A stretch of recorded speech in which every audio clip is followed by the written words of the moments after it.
This is Underground Opera.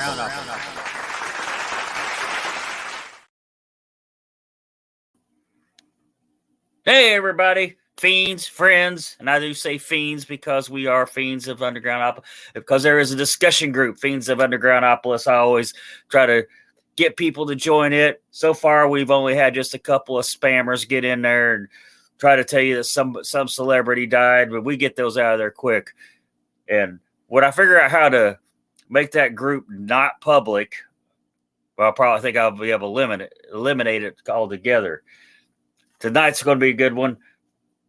I'll just make a couple little local announcements here, or actually just one. I'm just going to talk about Undergroundopolis presents The Ruckus, August 17th, 21st in Germantown, 1481 South Shelby Street, Louisville, Kentucky. The Ruckus Undergroundopolis presents The Ruckus with Kenny Moon and Ground Control and my buddy Dave Wilson. Dave Wilson is he was in a band called Powerglide. It was pretty popular there for a while in Louisville. And Kenny Moon and them are just growing. They're growing like weeds. They're doing really well in the music scene here in Louisville, and that's hard to do in Louisville. It's a tough music scene to get into. Believe that.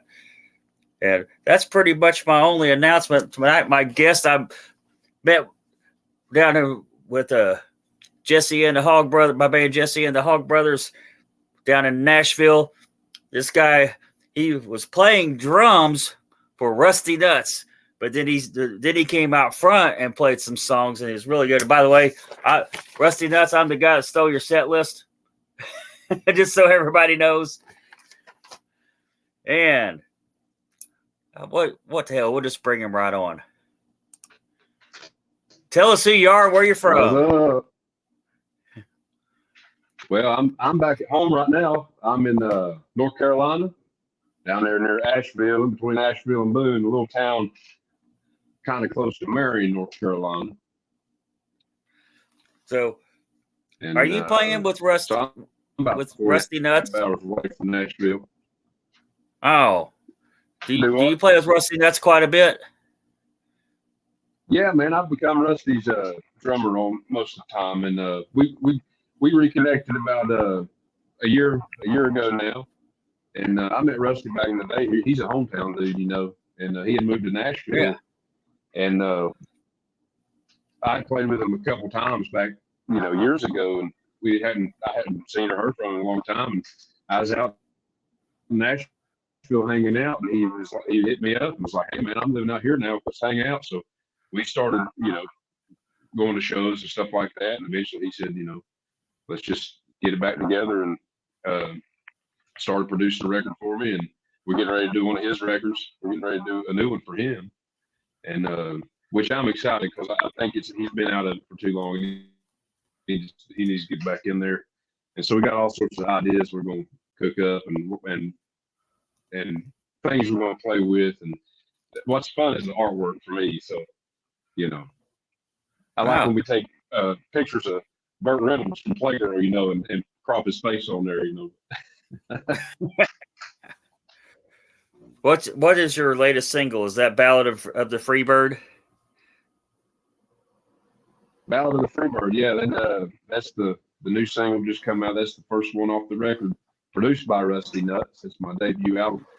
Yeah, I started playing drums in Nashville with a girl named Chelsea Love, and I still play with her all the time. And so whenever I play with Chelsea Love and Rusty Nuts, I got my hands in all sorts of stuff, But this new record we're about to put out is really, really cool, man. And it's got a lot of great players on it, and they're good people. And we're kind of waging guerrilla warfare on the music business, is what it feels like. I'm up here in North Carolina, and I just, I drive back and forth and just work for, however many days or whatever, getting shit done, and I come back home and, keep it going, But what's the story? Yeah, I just did the music video. I just got the story behind it. Yeah. Well, that song is actually probably about 6 or 7 years old now, and it's from back here in the hometown. There's all sorts of people that we grew up playing music and stuff together, and I'm still real good friends with a buddy of mine from back in the day. And back in church when we were 12 or 13, and we still real good friends. And we wrote the song while we were jamming. He had these lyrics written down on a sheet of paper and was jamming it, and I took the lyrics back home and kind of reworked them and recorded a demo of it. And I've sat on it for years. When Rusty was like, "Well, let's do this record," my buddy that helped me write the song had actually got lymphoma and a rare form of lymphoma. So I wanted to put that song on the record in case anybody wanted to help somebody out that needed some help with some medical costs and stuff like that. He's got 2 little kids, he wasn't able to work like normal while he had that lymphoma. So, we signed him up for BMI, and I'll give him a royalty cut of the song. And then actually going out to Nashville, I'd become real good friends with a buddy named Dalton Horseman, and we had played together in Chelsea Lovett's band. And whenever I was recording the song, I was like, well, it'd be really cool to get Dalton in here. And I was like, well, why not try to get Dalton's band? And we tried. I actually hit the drummer up originally to see if he would come over. Something happened with scheduling or something. But Dalton and Teddy was still able to come over. And I said, you know what, I worked a deal with them. And we said, well, how about we just do a featuring thing, which kind of just help each other out. It's kind of like, I look at it as why not have a cinematic universe or some type of universe of country music, kind of like they do in comic books and movies and stuff like that, where there's all these different artists, but maybe they're in different timelines or different planets or something, might as well be, all these different characters, So I think it's cool. It's, I just wanted to help a buddy of mine out, a friend, a dear friend of mine. And he's too young to have cancer. I mean, he's a couple of years older than me, 30, he's like 32, and you hate to see, your friends go through that. So I just wanted to help somebody. And so I kept that song, and we got the music video done. I got it back today. We're going to put that up in a couple of weeks.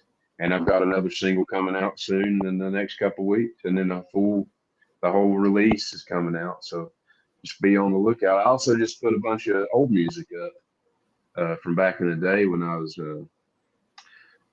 back here recording little demos in my parents' tool shed with the little Windows 98 and a Yamaha mixer, that one right there actually. And that was back in 2015. And they've been on Bandcamp, and we've got kind of a little cult following on Bandcamp. And I was like, well, I'll just put it on Spotify and YouTube, and let a whole new group of people check it out. And that's called Kinfolk. And one song is Good Wind, and the other is Possum Jaw, and another one called 84 Cents. And there's a lot more of that stuff coming while I got this new stuff coming out. And so yeah, I'm on there. I'm just trying to stay busy, And what is Tribal Horseman? That's your buddy's name? Yeah, Dalton Horseman. So that's where Tribe of Horsemen, something like, is that where that came from? Yeah, Tribal Horsemen they're a phenomenal rock band out in Nashville, in the kind of the psych rock scene, or just the rock scene period. But they do like some psych stuff and they're like Zeppelin on them acid, man. It's they balls the wall. They're so damn good and tight. They do. But yeah, they're just real good friends of mine, man. They're all sweet people. Everybody's been on this record has been people that were just cool enough to show up and do it. I asked a lot of people, and they were too cool for school. I didn't offer them enough, or I wasn't high profile enough, or whatever. Whatever. Fuck them. Well, and I'm not saying this about the whole Nashville scene, but there are the stuck-up people in Nashville scene. Oh yeah. Yeah, and that's to be expected. I mean, if you live out there and you're around it all the time, I've been going out there for 4 or 5 years, and I go out there all the time. I go out there because I want to get out of this small shithole I'm in, and then go somewhere different, and then I get out there and I miss home, you know. So, but if you're out there in it all the time, I can just see why you get bitter and you can kind of get angry if things aren't going your way. You know, if I was out there, if I moved out there and I only had a gig every 6 or 7 weeks like it is now, you know, I might as well just stay out here. You know, I ain't gonna go out there and waste my money, you know, with Right. money I don't have. You know, it's not like I have anybody bankrolling this operation. I was a prison guard for 5 years, and I was getting more and more gigs and going out to Nashville quite a bit. And I quit my job as a prison guard, and I've been living hand to mouth, doing construction jobs and driving ride share and whatever the hell I can do to make some fucking money to eat. And it's been a grind, man. I ain't stopped in 2 years. You know, it's a fucking grind, but it's all right. I was in the prison. I was unhappy doing that, you know, and I was starting to drink too much and forming a couple other bad habits, you know, and Yep, I know. yeah, and just I don't a know lot about of your experience, yeah. but I know about my own experience of picking up bad habits over the years and Yeah. and quitting them. What's your favorite one? Yeah, I was always a heavy drinker, but I'm not anymore. Yeah, At least not today. But I don't wave an AA flag or anything like that, man. If I decide I want to have a drink, like when we went up to Buffalo, I partied there back in May. But before that, it'd been months. I think it had been 5 months. nice. Well, you probably clear-headed. You know, you can get more shit done. And Yeah, when I was drinking, I was just mad all the time. You know, and I was really probably said some shit to people that I don't meet. If there's anybody ever watching this and I ever said anything to you and I was hammered and it was, you know, out of line, I'm sorry. I don't get loaded like that anymore, except on never mind. On some blow. I like to do some blow every once in a while, but you know, I'm just kidding. I don't do that anymore. Hookers and blow, man. No, that's the rock star life. yep. I wish people actually knew how it was, man. You actually fucking sitting back in an empty room behind the stage, wishing you had a fucking ham sandwich, you know? Yeah, that's true. Yeah. But, That's not what people think it is, but it's what it is. no, it is what it is, you know. It is what it is. Like, man, isn't somebody's going to bring us a deli tray or something? Yeah. Yeah. That's the highlight of it. That's really the highlight of it is the free deli tray. You know, everybody thinks it's all the drugs you can do and all the parties and sex and anything you can handle in there. You know, there's nothing. I tell people if I was doing it to get rich or meet women, I'd have been doing it a long time ago. Yeah, exactly. Half the ones you meet, most of them you meet are damn crazy and hell anyway. They ain't got no damn sense. So. Well, when we went to Buffalo, that was the first place that anybody ever invited us to an after party. That's why I did party at Buffalo was like the biggest small town ever. Buffalo was cool. Like everybody's just welcoming. It's Buffalo, yeah. It was really nice, and of course it wasn't. It was just in May, and there wasn't 6 feet of snow on the ground or anything like that. Man, they get it bad there. Yeah, man, I've got some friends that are from there. I've never actually been up there. I'd love to go up there. The only furthest north I've ever been is Pennsylvania. And, no, not Pennsylvania, West Virginia, which is right near Pennsylvania. And then I've been to Indianapolis and played there. But I've not got to New York yet. I'd like to go to those just to see it, but you know. Aren't you coming to Indianapolis soon? Man, I can't hear hardly a word you're saying. I can't hear a word you're saying. Hold on. Give it a second. And then aren't you coming to Indianapolis? Yeah, we're trying to get up there in September. I've been up there once a couple months ago, and we're trying to get back up there. And I got a buddy up there named Wayne Pennington that me and Rusty tour with and work with. And he's on the label we're trying to start up too, you know. And so we all kind of get on package shows, and that's Wayne Pennington and the Floor Valley. There's some cool dudes, and so that's my Indianapolis hookup, and we just go up there and have a good time. The people up there are so kind to me, and I'm so thankful I got those connections, man. They just some good people, and they love live music, you know. Yeah, yeah. Indianapolis is fun. It's a fun city. I grew up close to it. Well, since it is my show, I'm going to ask about a certain song called Grace Potter's Legs. Oh, okay. What's the story behind that? Because that's a pretty great song. Well, Grace Potter's Legs is a heartbreak song. It's it's kind of like falling in love with things, you know, that'll kill you, you know, and our vices, you know, we all have our vices, and we just love things that we know are bad for us, and I think that relationships and things like that, you know, it's just a vicious cycle, you know, it's kind of a vicious cycle, and so Grace Potter's Legs is kind of like a analogy maybe, or you know, or something like that, you know. It's more of giving the, you know, I don't know if that's that, I guess that's it right there. Kind of making sense of the heartache and pain, you know. It's something we love. Everybody loves Grace Potter's Legs, Yeah. you know. But if you go trying to follow her around or something, they might, you know, frown upon that, you know. I don't know. Great. It's more of a Grace Potter's Legs was a way to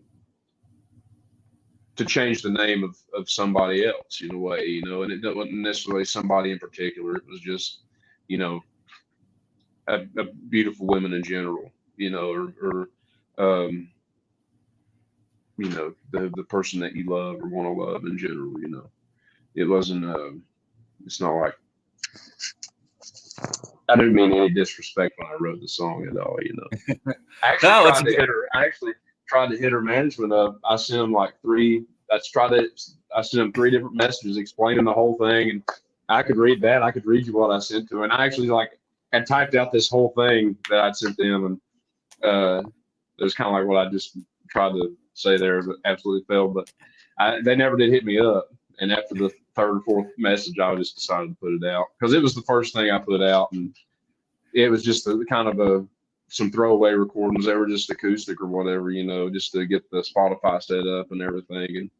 And whenever they didn't hit me back up, they were too cool to hit me back up. So, you know, dude, it's a good song. I appreciate it. I'm glad you like it. There will be a link. There will be a link to that song in the description. Nice. Yeah, I'm trying to get. I actually went into a studio years ago, and it's been a nightmare trying to get the stuff. But now, if I can get the take, I have a version of that song with the band called the Sons of Ralph, Don and Marty Lewis, and they're real good friends of mine. And I'm trying to get that out. That'll be the first single off the next record if I can get that. So that's what I'm going for next. And it's a full band. It's got like some crazy fiddles and mandolins and drums and stuff on it, you know, crazy electric guitars. So. All right, man. We are running out of time here. Is there anything you want to add before we wrap it up?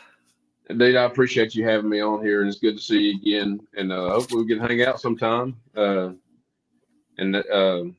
I just can't thank you enough, and hopefully everybody, you know, checks me out. And the Ballad of the Freebird, like I said, if you want to help somebody out that's got some medical bills, you stream that song, you know, it goes directly into somebody's, you know, pocket. So thank you so much, and appreciate y'all. Appreciate you, Rob, and good luck with everything.